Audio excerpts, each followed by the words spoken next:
Hello, आज आम्ही आलो आहे शृंगारपूरला आणि शृंगारपूर कुठे आहे तर संगमेश्वरच्या आतमध्ये गाव आहे.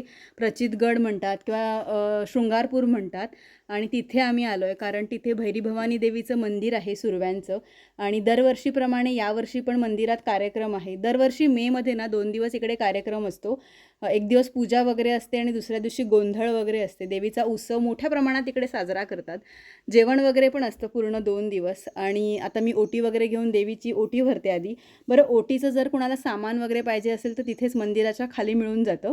म्हणजेच ओटी म्हणा किंवा ब्लाऊज पीस, नारळ, त्याच्यानंतर साड्या वगैरे जर कोणाला पाहिजे असतील तर तिथे घेऊन आपण देवीची ओटी भरू शकतो.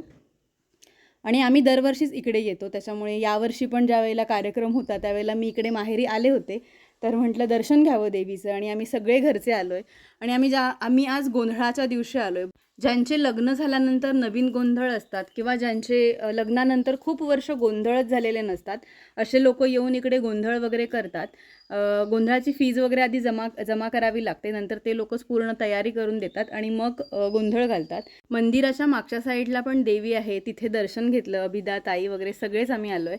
आणि मंदिराच्या बाहेरचा परिसर बघा किती सुंदर दिसतोय. संध्याकाळचीच वेळ आहे, 5-5:30 वगैरे वाजलेत आणि व्ह्यू बघा किती अमेझिंग दिसतंय. आणि गेल्यानंतर पण पूर्ण शांत वाटत होतं कारण नुकताच पाऊस पडून गेला होता, त्याच्यामुळे वातावरण पण पूर्ण शांत होतं. आणि मंदिर पण उंचावर आहे त्याच्यामुळे छान डोंगर वगैरे दिसतात.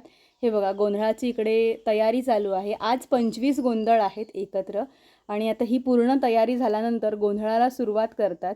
हे गोंधळी आहेत सगळे आणि ज्यांचे गोंधळ आहेत ते सगळे आधी देवीचं दर्शन घेतील आणि मग इकडे सुरुवात करणार.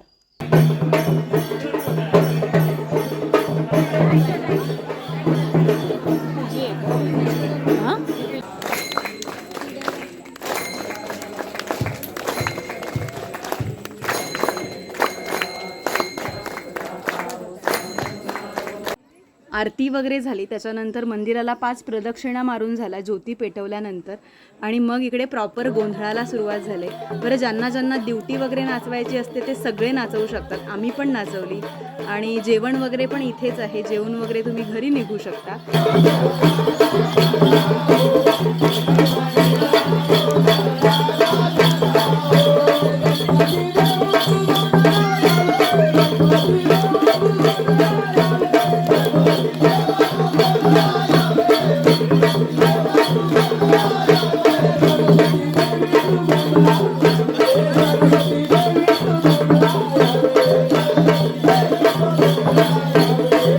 असा होता भैरी भवानी देवीचा गोंधळ. तुम्हाला कसा वाटला मला नक्की कमेंट करून सांगा. Thank you so much for watching. Bye.